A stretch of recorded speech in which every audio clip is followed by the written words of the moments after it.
اللہ के नाम से शुरू जो बड़ा मेहरबान और निहायत रहम वाला है। करोड़ों दुरूद नबी करीम सल्लल्लाहु अलैहि वसल्लम पर, जिन पर अल्लाह रब्बुल इज़्ज़त खुद दुरूद भेजता है।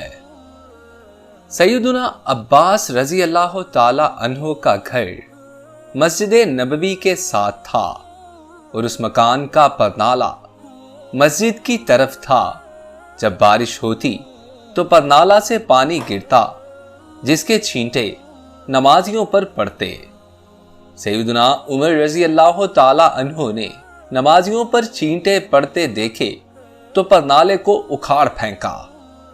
सैयदना अब्बास आए, देखा उनके मकान का परनाला उतार दिया गया है। पूछा, ये किसने उतारा है? जवाब मिला, अमीरुल मोमिनीन ने नमाजियों पर छींटे पड़ते देखे तो इसे उतार दिया। सैयदना अब्बास ने काजी के सामने मुकद्दमा दायर कर दिया।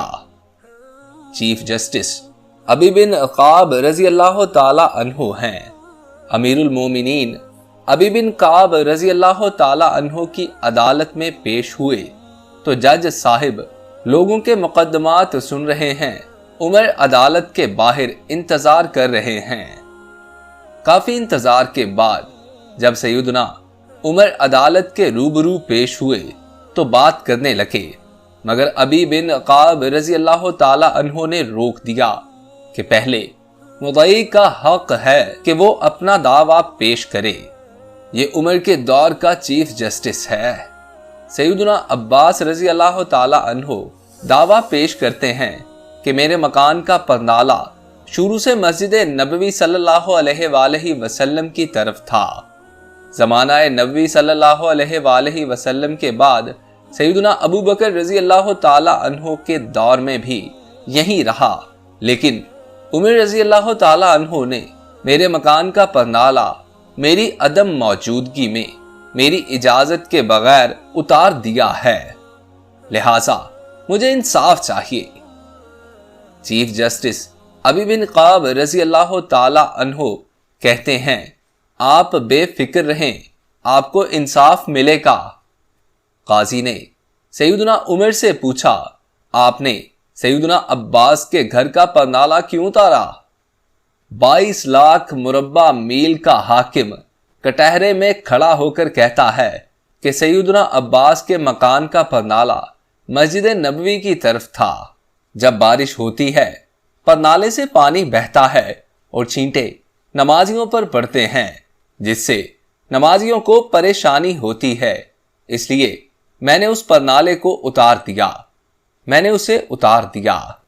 अबी बिन काब ने देखा कि सैयदना अब्बास कुछ कहना चाह रहे हैं। पूछा, आप क्या कहना चाहते हैं?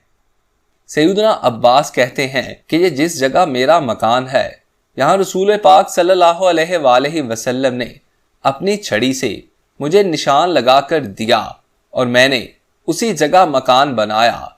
फिर जब परनाला नस्ब करने का वक्त आया तो रसूल पाक सल्लल्लाहु अलैहि वसल्लम ने फरमाया, चचा मेरे कंधे पर खड़े होकर इस जगह परनाला नस्ब कर दें। मैंने नबी पाक सल्लल्लाहु अलैहि वसल्लम के कंधे पर खड़ा होने से इनकार किया, मगर भतीजे के इसरार पर मैंने उनके कंधे पर खड़ा होकर यहाँ परनाला नस्ब किया। यहाँ परनाला नबी पाक सल्लल्लाहु अलैहि वसल्लम ने खुद लगवाया था। अबी बिन काब ने पूछा, इसका कोई गवाह है आपके पास? सैयदना अब्बास जल्दी से बाहर गए और कुछ इंसार को लेकर आए।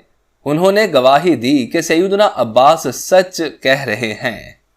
ये सुनते ही सैयदना उमर के होश उड़ गए और रोने लगे। आंसुओं की झड़ी लग गई। अपना प्यारा नबी याद आ गया और ज़माना नबवी सल्लल्लाहु अलैहि वसल्लम का मंजर नजरों में घूम गया। अदालत में सबके सामने ये 22 लाख मुरब्बा मील का हाकिम सर झुकाए खड़ा है, जिसका नाम सुनकर कैसरो कसरा के ईवानों में लर्जा तारी हो जाता था। सैयदना अब्बास से कहा, मुझे नहीं मालूम था कि यह परनाला रसूल पाक सल्लल्लाहु अलैहि वसल्लम ने खुद लगवाया है। आप चलिए मेरे साथ, جیسے رسول پاک صلی اللہ علیہ وآلہ وسلم نے یہ پرنالہ لگوایا تھا ویسے ہی آپ لگائیں۔ وقت کا حاکم دونوں ہاتھ مکان کی دیوار سے ٹکا کر کھڑا ہو گیا، بالکل اسی طرح جیسے رسول پاک صلی اللہ علیہ وآلہ وسلم کھڑے ہوئے تھے۔ سیدنا عباس امیر المومنین کے کندھوں پر کھڑے ہوئے اور دوبارہ اسی جگہ پر نالہ لگا دیا۔ وقت کے حاکم کا یہ سلوک دیکھ کر سیدنا عباس نے مکان مسجد نبوی کو وقف کر دیا۔ سبحان اللہ، ایسے ہوتے ہیں حکمران، ایسے ہوتے ہیں مسلمان۔ دوستو، اگر آپ لوگوں کو یہ واقعہ پسند آیا ہو تو اسے لائک کیجئے، اور نئے آنے والے دوست ہمارے channel Urdu info T V کو سبسکرائب کر کے ساتھ لگے بیل آئیکن کو پریس کر کے آل نوٹیفیکیشنز آن کر لیجئے تاکہ اس قسم کی ہر نئی آنے والی ویڈیو بر وقت آپ تک پہنچ سکے۔ اپنے دوست محسن رضا کو اجازت دیجئے۔ اللہ آپ کا اور میرا حامی اور ناصر ہو۔ اللہ نگہبان۔